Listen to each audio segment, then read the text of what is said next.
네, 귀한 찬양 감사합니다. 종교개혁자 마틴 루터에게 있어서 그의 인생을 변화시킨 결정적인 사건 두 가지가 있었습니다. 마틴 루터는 그의 아버지가 광산업을 해서 크게 또 성공했기 때문에 어린 시절 부유함 가운데 좋은 교육을 받을 수 있었습니다. 그의 나이 22살 때 아버지의 바램에 따라서 에어프루트라고 하는 큰 도시에서 법률을 공부하게 되었습니다. 법학을 공부한 지 6개월이 지나갈 무렵인 1505년 7월 2일 그가 부모님 집에 있는 곳에 다녀오는 길에 에어프루트로 돌아오는 중에 그 에어프루트 바로 북쪽에 있는 작은 시골 마을이 있었는데 슈토터른하임이라고 하는 그 마을 지나는 중에 갑자기 비가 쏟아지고 또 어두컴컴한 가운데 빗줄기만이 아니라 번개가 과랑과랑 쳤습니다. 결정적으로 그 바로 옆에 자신이 있던 또 자신이 숨던 비를 피해 숨던 바로 옆에 번개가 내려쳐서 죽을 뻔한 사건을 겪습니다. 죽음의 공포 속에 그가 하나님 앞에 서원을 합니다. 성 안나여 나를 도와주소서 제가 수도사가 되겠습니다. 성 안나는 아버지가 하던 광산업 광부들의 수호 성인이었습니다. 성 안나여 도와주소서 나를 살려만 주시면 제가 수도사가 되고 주님을 위해서 온전히 평생 헌신하겠습니다 하고 다짐을 하고 서원을 합니다. 정말 살아났지요. 그리고 자신이 말한 바대로 2주 만에 전격적으로 법학 공부를 때려치고 그리고 수도원에 들어가서 수도 생활을 하면서 정말 수사로서 또 사제로 후에 서품까지 받습니다. 아버지는 너무 실망해서 너무 속상해하고 그것을 계속해서 막았지만 그래도 루터는 마음을 변치 않고 또 수도사로 또 수사로 살아갔습니다. 루터가 번개를 맞아 죽을 뻔한 장소에 기념비가 세워져 있습니다. 한 2m 되는 높이의 큰 돌이 세워져 있고 저 돌은 종교개혁 400주년을 기념하는 1917년 지금부터 한 100여 년 전에 세워져서 또 저곳이 루터가 회심하며 하나님 앞에 또 온전히 서약하고 또 수도사로 살아갔던 장소임을 또 표시해주고 있습니다. 아마 종교개혁지 순례를 가게 되면 종교개혁지 중에 중요한 자리이기도 합니다. 정말 외딴 들판인데 아무것도 없어요. 들판인데 거기에 나무와 돌이 이렇게 세워져 있습니다. 거기에는 거룩한 땅, 구별된 땅, 종교개혁의 전환점, 하늘로부터 내려친 번개 속에 여기 있던 젊은 루터가 그의 길을 돌이켰다라고 하는 글자가 적혀 있습니다. 루터에게 있어서 정말 가장 큰 인생의 전환점이 됐던 중요한 순간입니다. 또한 그에게 있어 또 한 번의 강렬한 체험이 있습니다. 흔히 탑 체험이라고 이야기를 합니다. 1512년의 일입니다. 루터는 아우구스티누스 수도원에 들어가서 정말 아주 엄격한 수도 규율에 맞춰서 생활을 했습니다. 에어프루트에도 3가지 수도원이 있었는데 그 중에 가장 엄격하다고 생각됐던 아우구스투스 수도원에 들어가서 교육을 받고 정진을 했습니다.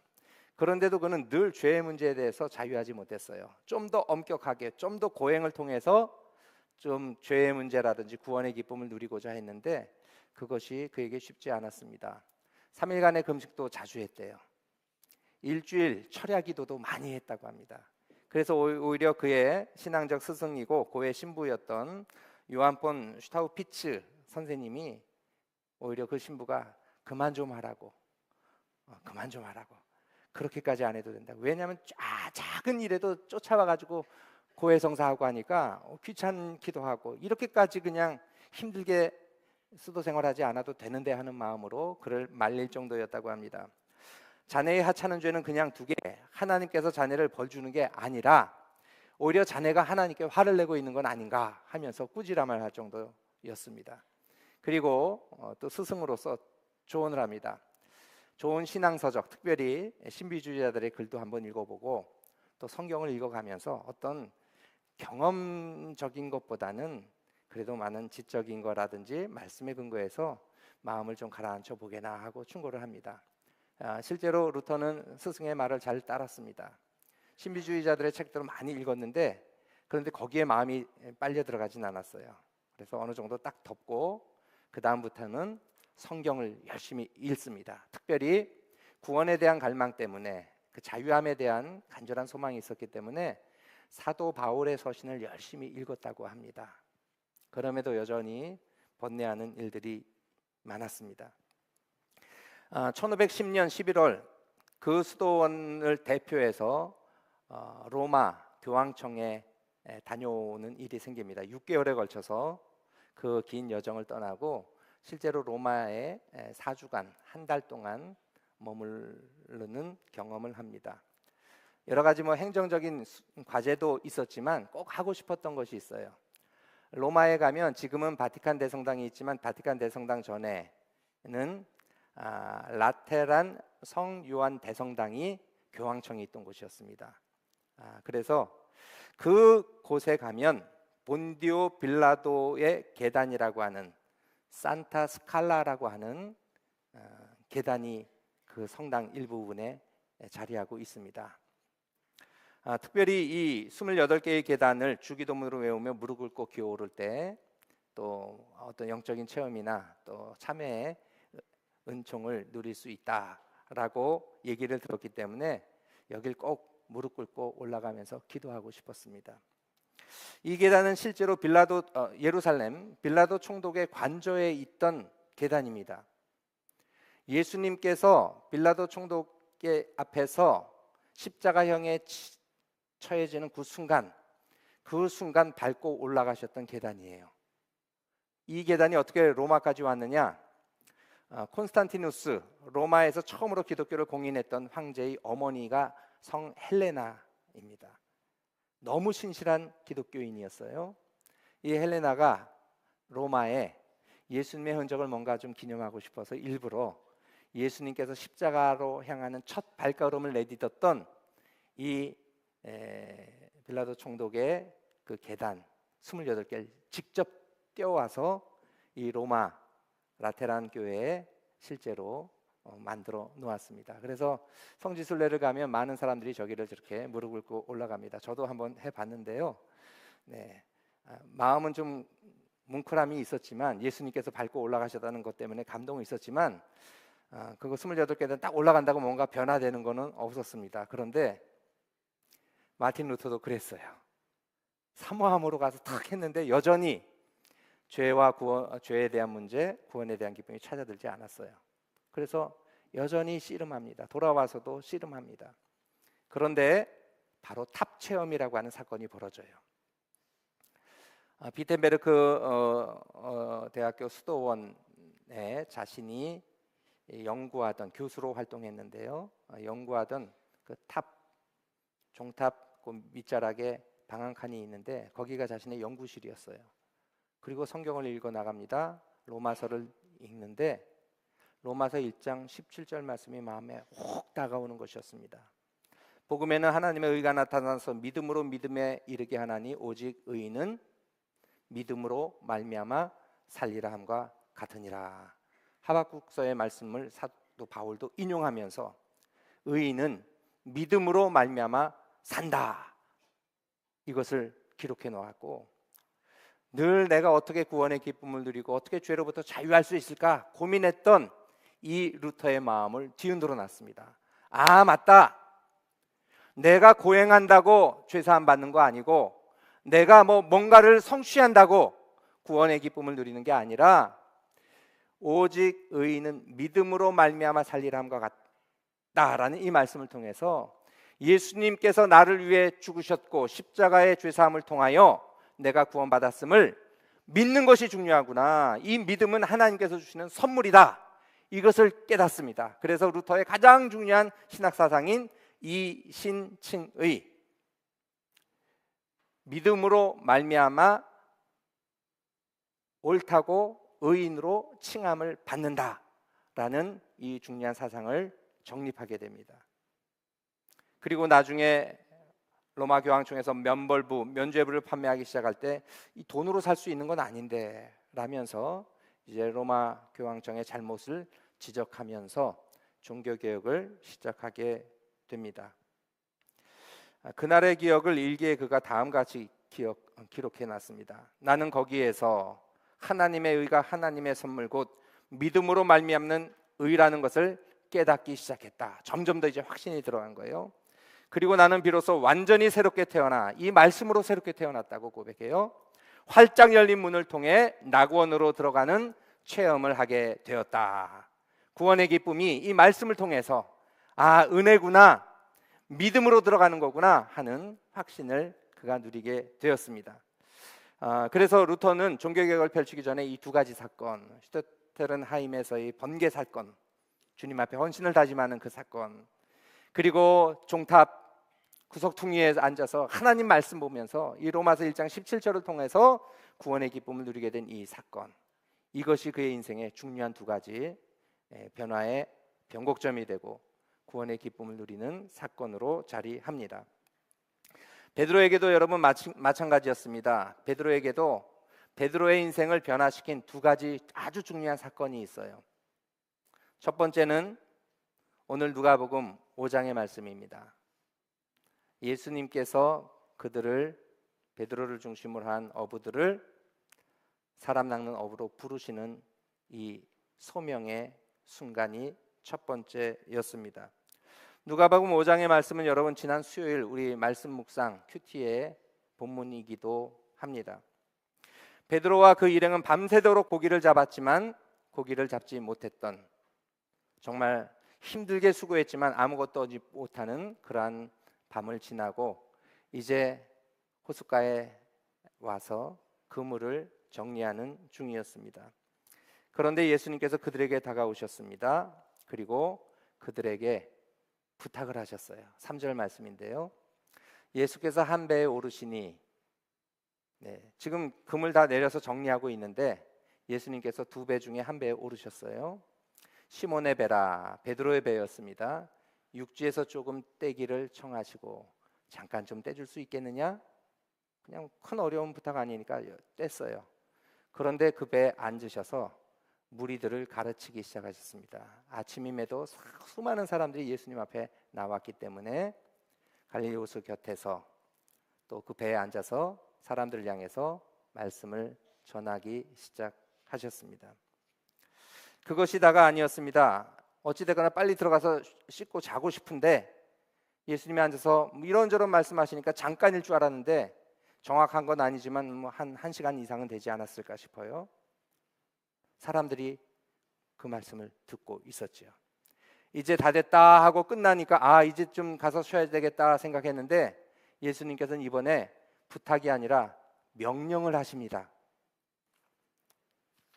4절 말씀인데요.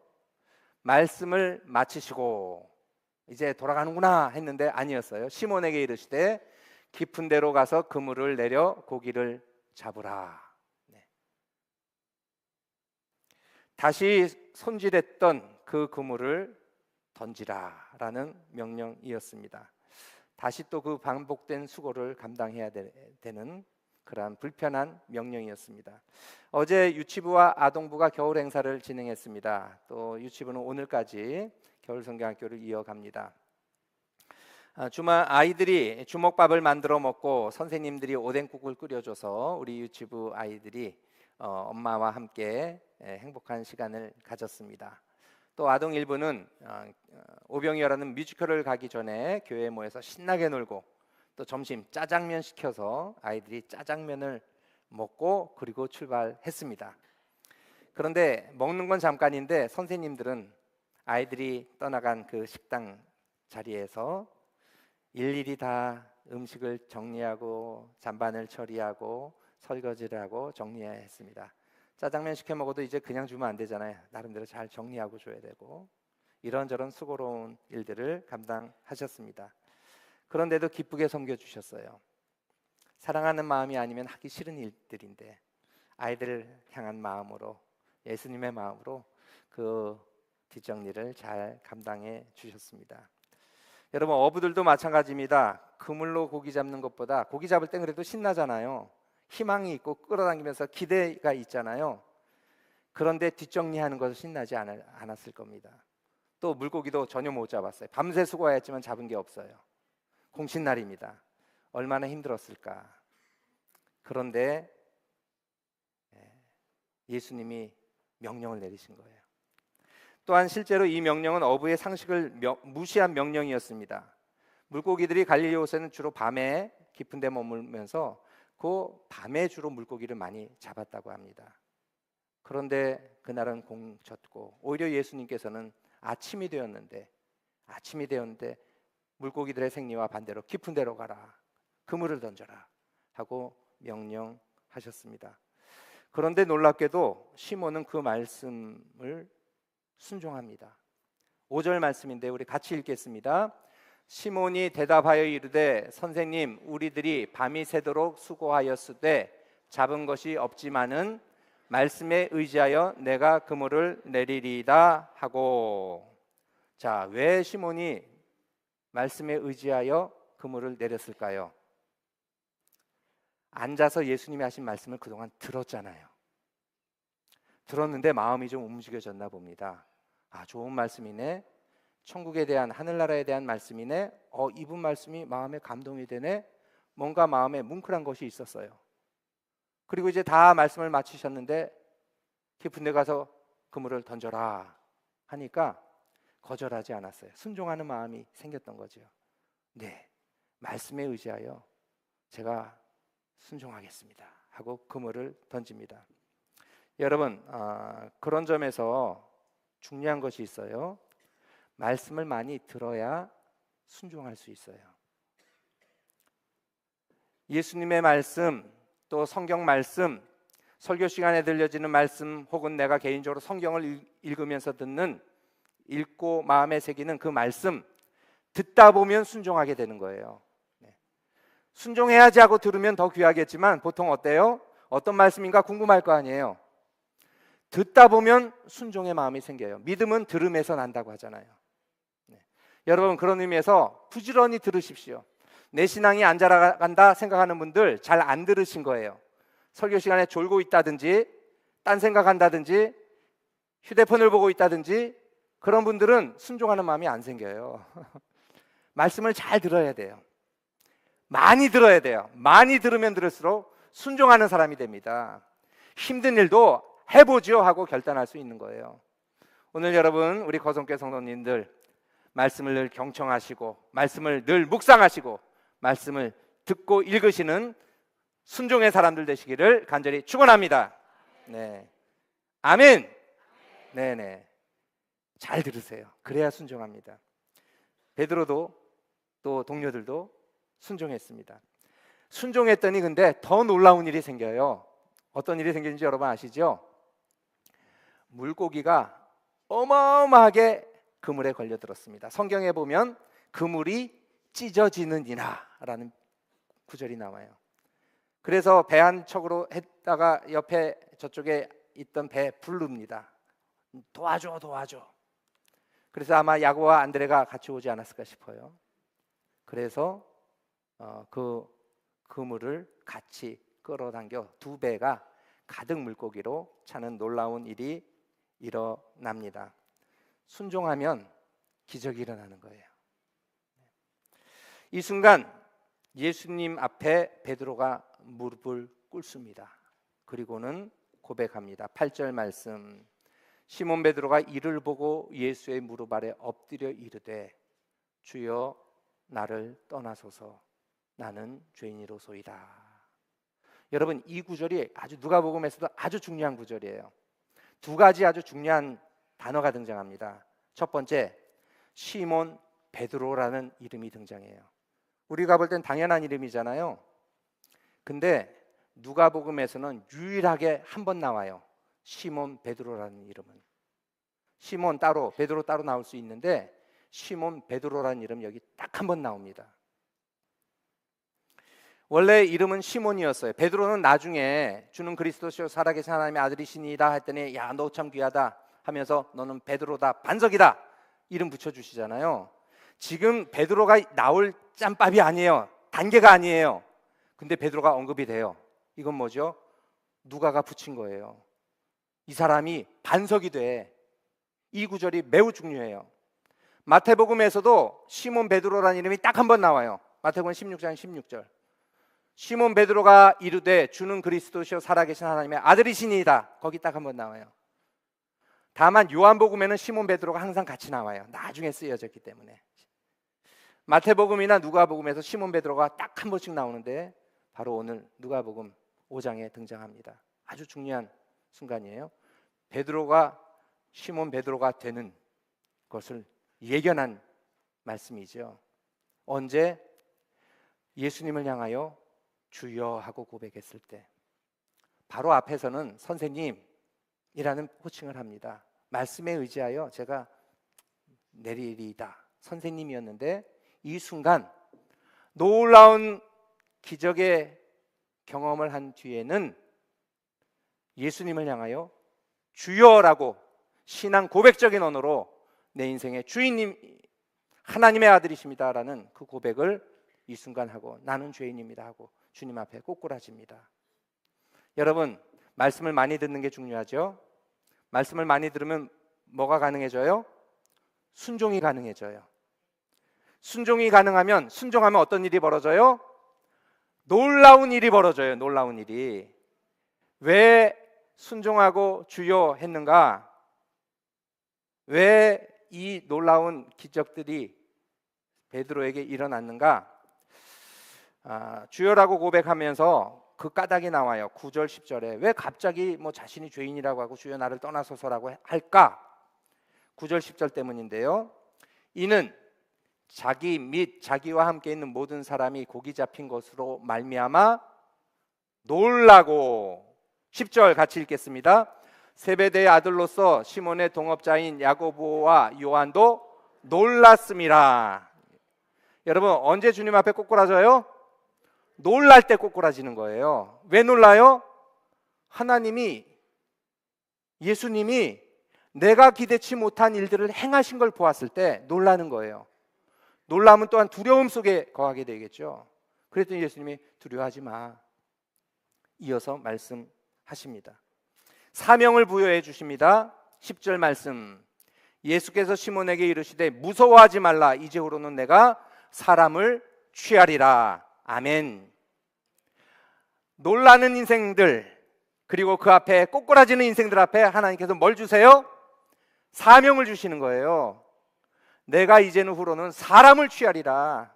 어부로서 물고기 잡는 인생 아니라 사람 잡는 인생 될 것이다. 마태복음과 마가복음에는 나를 따르라, 내가 너희를 사람 낚는 어부가 되게 하겠다. 이 구절을 그렇게 표현합니다.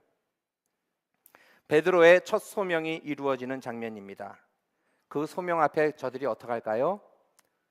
순종하죠. 11절 말씀 같이 읽겠습니다. 그들이 베드로를 육지에 대고 모든 것을 버려두고 예수를 따르니라. 아멘. 특별히 저들이 놀라서 예수님 앞에 엎드리고 예수님이 사명을 부여하시니까 그 놀란 까닭들 다 잊어버리는 거예요. 그리고 주님을 따르는 것입니다. 제자가 되었습니다. 말씀을 들었더니 순종하는 마음이 생겼어요. 순종했더니 놀라운 기적이 일어났어요. 놀라는 가운데 자신의 죄성이 드러나고 하나님 앞에, 예수님 앞에 꼬꾸라집니다. 그때 예수님께서 사명을 주시는 거죠. 사명을 주세요. 그 사명을 받은 베드로와 동료들은 모든 것을 버려두고 예수님을 따릅니다. 여러분들의 삶의 자리 속에서도 이러한 귀한 말씀의 은혜가 임하기를 간절히 축원합니다. 베드로에게 있어서 가장 소중했던 가치가 뭐였습니까? 물고기였어요. 어부니까 물고기였어요. 예수님이 물고기를 가득 채워주셨습니다. 놀라는 거죠. 여러분들이 소중하게 생각하는 것들이 있다면 무엇입니까? 자녀들일 수 있고 물질일 수 있고 여러 가지가 있을 수 있죠. 말씀의 순종함을 통해서 하나님께서 여러분들에게 그것 가득가득 채워주시기를 간절히 축원합니다. 그래서 하나님 앞에 놀라는, 야, 하나님 역시 나를 사랑하시는군요, 고백할 수 있는 올 한 해가 되시기를 간절히 축원합니다. 그런데 그게 중요한 게 아니에요. 뭐가 중요해요? 그거를 다 버려두고 예수를 따르니라. 사명을 위해서 헌신하는 것이 궁극적인 목적입니다. 기적에 눈이 멀지 마세요. 그것은 우리를 하나님 앞에 더 다가서게 하고 결단으로 나가게 하는 하나님의 장치요, 선물입니다. 물론 누려도 돼요. 그러나 더 중요한 건 뭔가? 그 속에서 내가 하나님 앞에 감사함으로 헌신하는 것, 그것을 하나님이 원하십니다. 마틴 루터에게 두 번의 소명의 순간이 찾아들었듯이 베드로와 제자들에게도 또 한 번의 사건이 주어집니다. 베드로에게 주신 사명은 사람 낚는 어부로서 살아가는 것이었는데 그것이 다가 아니었습니다. 부활하신 예수님이 베드로를 다시 만나셔서 또 다른 사명을 부여하십니다. 요한복음 21장의 내용입니다. 마지막 부분입니다. 부활하신 예수님께서 제자들에게 나타나셨어요. 제자들은 예수님 돌아가신 거 알고, 야, 다 희망 끝났다, 우리 그러니까 허황된 꿈이었구나 하고 고향으로 돌아가서 다시 뭐예요? 갈릴리 호수에서 고기를 잡습니다. 물고기 잡는 곳으로 돌아가요. 절망 속에서. 아이고, 신세 한탄하면서 고기나 잡아야 되겠다. 그런데 그들 가운데 예수님이 찾아오십니다. 요한복음 21장 1절, 그 후에 예수께서 디베라 호수에서, 갈릴리 호수죠, 또 제자들에게 자기를 나타나셨으니 나타내신 일은 이러하니라. 자, 제자들이 누구인지 등장인물 한번 살펴보겠습니다. 2절 같이 읽겠습니다. 시몬 베드로와 디두모라 하는 도마와 갈릴리 사람 가나 사람 나다나엘과 세베대의 아들들 누구? 야고보와 요한, 그리고 다른 제자 둘이 함께 있었더니 7명. 네, 7명이에요. 11명이죠. 한 명은 죽었으니까, 가룟 유다는 빠졌으니까 11명 중에 7명이 함께 갈릴리 호수에 있었다고 합니다. 자, 그 중에 이제 시몬 베드로가 언제나 앞장서서 나서는 사람은 시몬 베드로였죠.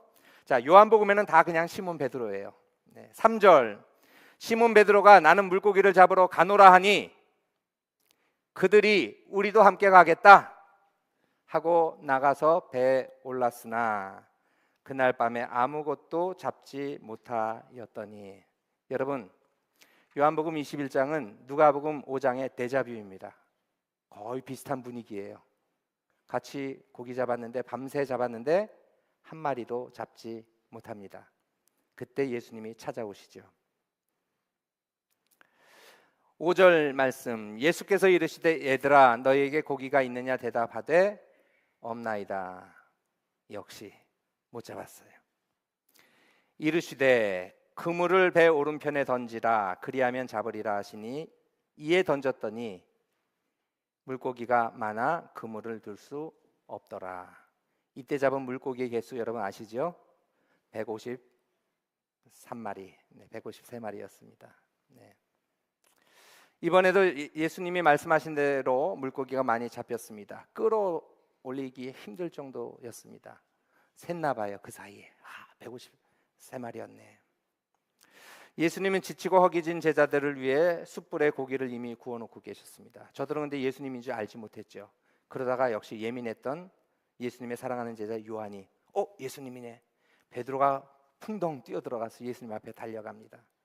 예수님이 숯불을 피워놓고 고기 준비해 놓으셨고 빵까지 준비해 놓으셨습니다. 허기진 저들의 배를 채워주셨습니다. 아무 소리 없이 다들 기쁘게 아침을 먹었습니다. 식사한 후에 예수님께서 베드로에게 물으셨습니다. 우리가 잘 아는 내용입니다. 베드로야, 요한의 아들 시몬아, 내가 이 사람들보다 나를 더 사랑하느냐? 그럼요, 제가 사랑합니다. 내 어린 양 떼를 먹이라. 또 물으십니다. 요한의 아들 시몬아, 내가 나를 사랑하느냐? 네, 사랑합니다.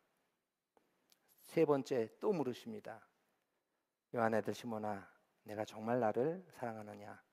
물론 처음 두 번은 아가페의 사랑으로 물으셨고 마지막은 필레오의 사랑으로 물으셨는데 크게 중요한 건 아닙니다. 그냥 사랑하느냐 물으신 거예요. 그때 세 번씩이나 반복해서 물으시니까 베드로가 멈칫합니다. 주님, 주께서 아십니다. 예수님이 또 말씀하시죠. 내 양을 먹이라, 내 양을 치라. 베드로는 물고기 잡는 어부였습니다. 주님을 만나고 사람 낚는 어부로 3년 동안 예수님을 열심히 쫓았습니다. 베드로는 한 걸음 더 나아가야 됐습니다. 주님의 양떼를 먹이는 목자가 되어야 했습니다. 사람 낚는 것으로 끝나지 않습니다. 낚인 사람들 잘 먹이는 목자로서 사명이 주어졌습니다. 여러분, 교회란 바로 이러한 곳입니다. 사람들이 전도받아 왔다고 다가 아니죠. 사람 낚는 것으로 끝나지 않습니다. 잘 먹여야 됩니다. 말씀으로 먹이고 사랑으로 먹이고 또 잘 돌보아 주면서 양떼들 소중히 세워가야 합니다. 성도란 바로 그러한 사람들입니다. 말씀에 사로잡혀 생명의 말씀을 전하고 나누고 또 사람 살리는 사람들, 그곳으로 다가 아니라 그 살려진 영혼들이 하나님의 은혜 가운데 하나님의 사람으로 잘 설 수 있도록 옆에서 목자로서 돌보아주는 역할까지 감당해야 합니다. 예수님이 잡히시던 날 밤 베드로는 3번씩이나 예수님을 모른다고 부인했습니다. 그런데 갈릴리 호숫가에서 예수님은 그 3번을 다시 회복시켜 주세요. 내가 나를 사랑하지? 네. 내가 나를 사랑하지? 네. 내가 나를 사랑하지? 주께서 아십니다. 배반했던 그 3번의 부인을 상쇄하는 사랑의 고백을 허락해 주셨습니다. 첫 번째 질문은 이들보다 더 내가 나를 사랑하느냐라는 비교급이었지만 두 번째, 세 번째는 비교급이 아닙니다. 보다 더가 아니라 그냥 물으셨어요. 너 나 사랑하지? 너 나 사랑하지? 여러분, 사랑은 비교급이 아닙니다. 누구보다 더 사랑한다? 중요한 거 아닙니다. 주님 앞에서 온전히 헌신하는 삶, 비교할 수 없는 삶입니다. 누구는 저만큼 하는데 난 요만큼 한다? 말할 수 없어요. 그냥 하나님은 1대1로 물으십니다. 사랑하면 양떼를 먹이고 헌신하고 살아가라 말씀하십니다. 우리는 매사에 자신을 다른 사람과 비교합니다. 요즘 SNS도 찍어서 올리는 것도 마찬가지죠. 나 이런 데 좋은 데 갔어, 맛있는 거 먹었어, 이런 멋진 데 갔었어, 비교하면서 자랑합니다. 그런데 여러분, 좀 더 나은 부분이 있으면 금방이라도 우쭐해야지요. 모자란 거 있으면 괜히 기분 상해야 합니다. 성숙한 믿음의 사람들의 모습이 아닙니다. 그저 나를 감추기보다, 나를 드러내기보다, 나의 부끄러움을 숨기기보다, 나의 자랑스러움을 드러내기보다 그저 하나님 앞에 사랑합니다, 섬기겠습니다, 나의 모습 그대로를 주님께 드립니다 고백할 수 있는 우리 거성교회 성도님들 되시기를 간절히 축원합니다. 신앙은 비교하는 것이 아닙니다. 사랑은 비교하는 것이 아닙니다. 그저 주님을 사랑하고 주님을 섬기고 주님의 부르심 앞에 응답하면 됩니다. 여러분, 과거에 열심히 충성하셨나요? 사람 낚는 것이었습니다. 또 다른 계명이 주어집니다. 양떼를 먹이라. 하나님의 소명의 사건은 우리에게 한 번으로 주어지지 않습니다. 2번이 되고 3번이 되고 죽기까지 그 부르심의 장면들은 반복될 것입니다. 여러분, 이제까지 잘 해오셨다면 앞으로 하나님이 나를 또 어떻게 더 크게 쓰실까? 작은 일에 충성하였으니 내가 더 많은 것으로 내게 맡기리니 주인의 즐거움에 참여하시는 귀한 하나님의 사람들 되시기를 주님의 이름으로 축원합니다. 기도하겠습니다. 하나님 아버지, 감사합니다. 베드로와 제자들에게 첫 부르심의 자리가 소명의 자리였습니다. 주님과 함께 3년의 공생애를 사람 낚는 어부로서 충성하며 살았습니다. 하지만 부활하신 주님께서는 다시 저들에게 나타나 사람 낚는 어부에서 양떼를 먹이는 목자로 헌신할 것을 요청하셨습니다. 새로운 사명이 주어졌습니다. 하나님, 우리도 과거에 주신 사명에 만족하고 충성을 다하였노라 고백하기보다는 하나님께서 더 큰 일을 맡겨주시고 더 소중한 일을 허락하실 터인데 그 부르심에 응답하는 인생 되게 하여 주옵소서. 말씀으로 충만해야지 우리가 순종할 수 있습니다. 하나님의 말씀 잘 듣고 마음에 새기게 하옵소서. 명하실 때 순종하게 하여 주시고 그 순종을 통하여 놀라운 일들을 경험하는 복된 인생 되게 하여 주옵소서. 그것이 세상의 자랑이 아니라 하나님을 향한 헌신의 결단으로 이어지는 귀한 복을 더하여 주옵소서. 예수님의 이름으로 간절히 기도하옵나이다. 아멘.